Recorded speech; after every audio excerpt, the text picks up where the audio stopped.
Well, hello everybody, and welcome to this episode of G Bears Off-Grid Ways, a homestead in the desert. It's March 24th, pretty sure, 2021.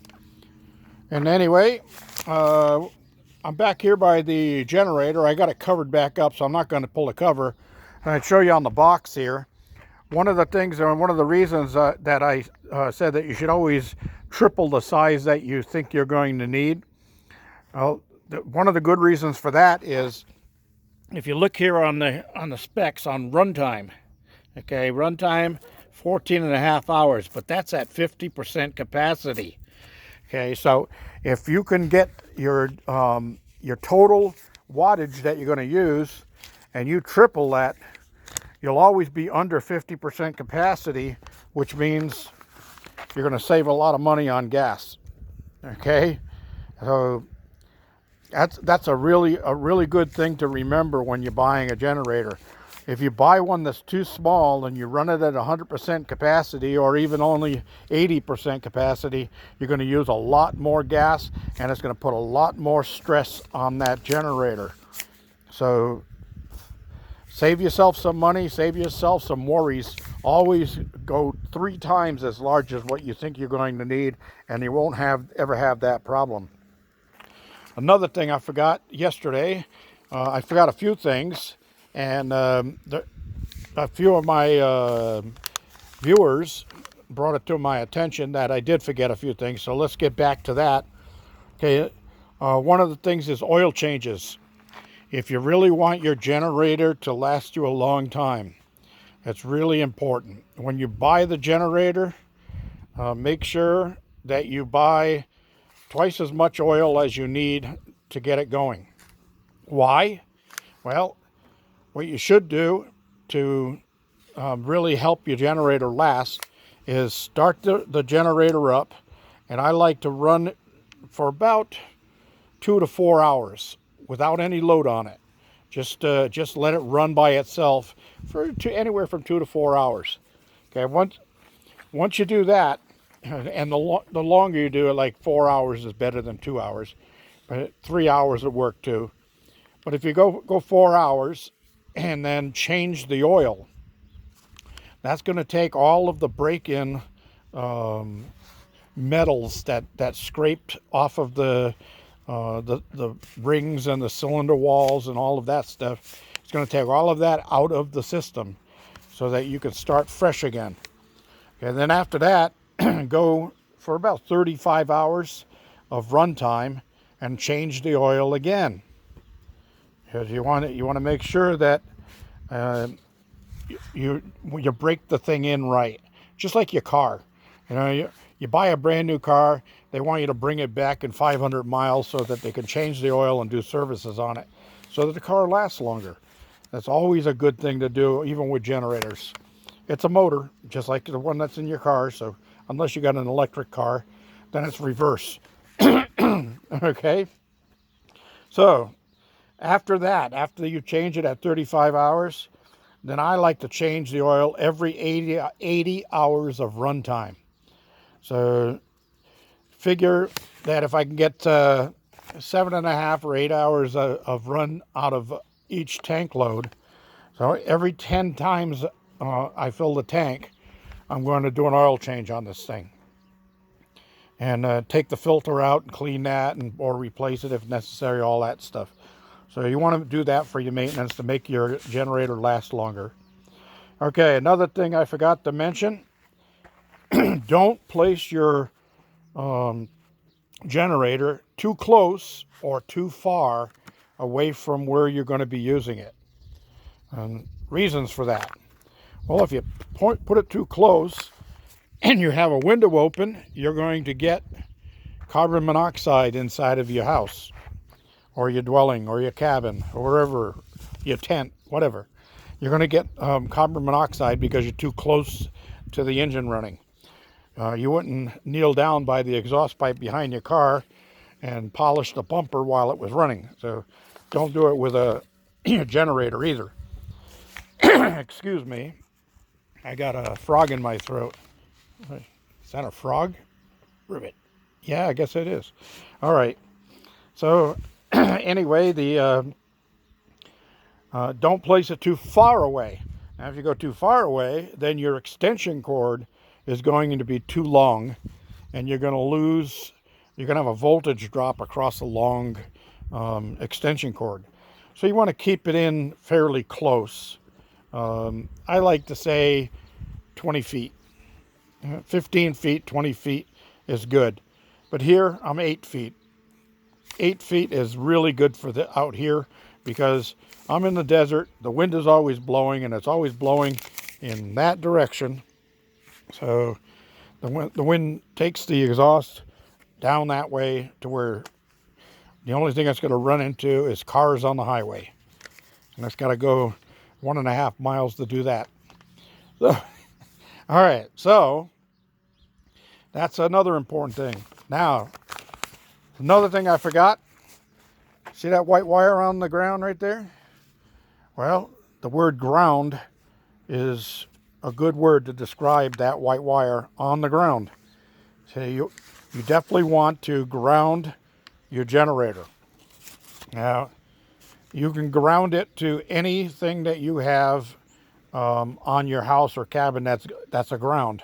A water pipe, copper water pipe, iron water pipe, anything like that that's running at least 3 feet to 6 feet underground. That's a good ground. But I use my ground from my circuit panel because I have a 6-foot ground rod driven behind my cabin, and that ground is connected to my electrical panel and to my inverter and all that stuff in there, so that I have a good earth ground. Now, these things have a GFCI on them. If you don't run that ground wire to a ground, you will not be able to set the GFCI on your generator when you want to try to use it. It won't, the little button won't click and set. And a lot of people will return their generator to the store they bought it at and say, these outlets don't work. Well, they actually do work. You just didn't ground the system. That's all it is to it. The GFCI is a ground fault circuit interrupter. And that's to protect you from getting electrocuted if you're standing on wet ground, barefooted. Well, I have to stand barefooted because I'm bare. And my feet are bear's feet.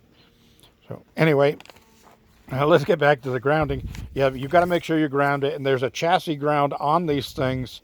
So they put it there for a reason. Use it. All right?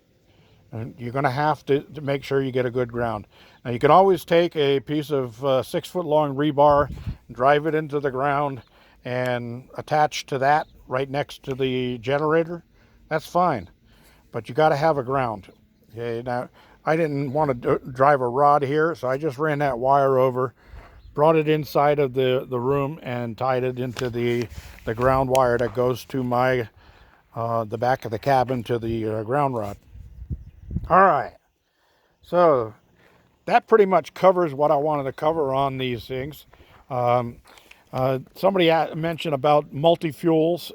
Okay, now, don't be confused on a multi-fuel generator. Just because it says it's a multi-fuel generator doesn't mean you can pour whatever you can find into it whenever you want to run it. That's not what that means. That means that it's multi-fuel. It could probably run on gasoline, or it can run on propane. But you can't just be running it on propane and then decide to fill the tank up with gasoline. It doesn't work that way. There's certain things you have to switch over for it to change whatever it's going to run on. So if you want to run on propane, buy a propane generator. If you want to run on gasoline, buy a gasoline generator. I use gasoline because if I ever run out of gas in my generator and it just can't get out of here because there's emergencies or the gas stations are closed because of COVID or whatever, I can always draw a little bit of gas out of the motorhome or out of the van and keep my generator running if I had to. So that's why I went with gasoline. Okay, now again, my generator isn't to run all of the time. It's only for emergency use. It's a backup generator. And that's what you should consider your generator to be. It should be for backup only. If you're going to run something for long periods of time to provide your basic electricity for wherever you're at, you'd probably want to go with a diesel unit.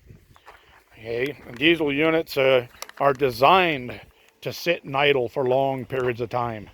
That's why all the big trucks, the 18-wheelers are out there, are made of diesel, are made to run with diesel, because those guys can keep that engine idling all night long while they sleep inside their little home cab, and the engine won't get damaged just from sitting there idling.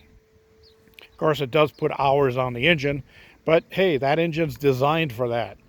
You don't want to do that with a gasoline or a propane generator. They're not designed for long-term running. Like, you're not going to run the thing for a month straight every day and just keep adding gasoline. It doesn't work that way. Well, it does, but it ain't going to work that way for very long. Okay, so got that done. Okay, I'm going to do one more update here, and that is the van. In the past few days, I've had to put brakes on because one of the brake pads on the rear was defective, and the pad actually fell off of the metal plate that holds that pad on. So the plate was rubbing up against my rotor, and it cut the rotor up. So I had to do some repairs on that and replace the rear brakes. But now all four wheels are like brand spanking new brakes. But then I was driving down the road and I heard of the whomp, whomp, whomp, whomp, whomp, whomp, whomp, whomp, whomp, whomp, whomp. And I said, oh no. And I got out and checked, and sure enough, the driver's side rear tire separated the tread from the tire. Well, that's the second one of those tires that did that. But those tires are 8 years old now. So it was time to change them anyway, and I had figured probably anywhere between March and June of this year was when I was going to have to change them anyway.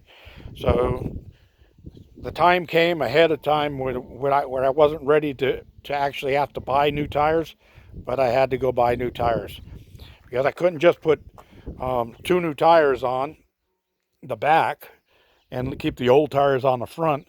Well, I had to do that for one day, and boy, did that thing run like crap. It looked like when I was drunk driving down the road. It was wandering all over the road with the weird tires on it. So I had to go back today because they had to order the other 2 tires that I needed. And I got 4 new tires on the van now. So I'm good for another 8 years anyway. Wasn't cheap, but wasn't that expensive either. But it was one of those expenses where you just have to bite the bullet and do it. Okay, the only problem was that my hubcaps were in bad shape, and they were so dried from the sun and the heat out here that when the guy took them off, they were just cracking, and they wouldn't hold back in. So I had to go get hubcaps. So at least that's all done, and I can still find the same hubcaps that I always had on here, so that it always looks the same. And there's nice tires, nice hubcaps. What else can I say? I got the thing fixed, and it runs real nice now, nice and smooth. Other than that, I spent all day, most of the day yesterday and most of the day today, having the tires done. They had to order the tires I needed to finish the job because they didn't have any left in stock. But it only took overnight. I mean, the next day, the same day, later in the afternoon, they called me up and said, hey, your tires are in. Want to make an appointment? And I said, yeah. So I made an appointment for today to go get those done. All done. Nice tires. A nice ride. Done. I also went and picked up another 100-pound tank of propane, or I had to refill one of the 100-pound tanks of propane. Because of this weird, cold, windy weather, I've had to run the heater more inside of the cabin. And also because I've got the baby chicks in there, because it's just way too cold for them to be outside. I've got those inside of the front room here, sitting on top of my little metal table that usually is outside here. I've got that new cage I made for them in there, and I have to run the heater to keep them warm at night in there because they only have down. They don't really have feathers yet, and until their feathers come in, they won't be able to handle the cold. So they want to keep it like right now. I should be keeping them around 80 degrees, which I do. So they stay at 80 degrees at night, and they're just happy as can be, eating up their food like it's going out of style and drinking their water like it's going out of style. And I have to get up every day and clean the cage out and refresh the water and refresh the food. But hey, down the line, it'll be just go and feed them every couple of days because I have large feeders for them out there in the main coop. Go and feed them every couple of days and collect eggs. And speaking of eggs, I've been getting 4 a day now. So my egg supply is building up quick. I'll have to get a hold of some of my friends and give some eggs away. So this is G Bear thanking you for joining me. Don't forget to give me a thumbs up down there. Yeah. Don't forget to subscribe. And don't forget to share with your friends. I appreciate all of you people. Questions and comments down below, and I'll get back to you ASAP. This is G Bear signing off.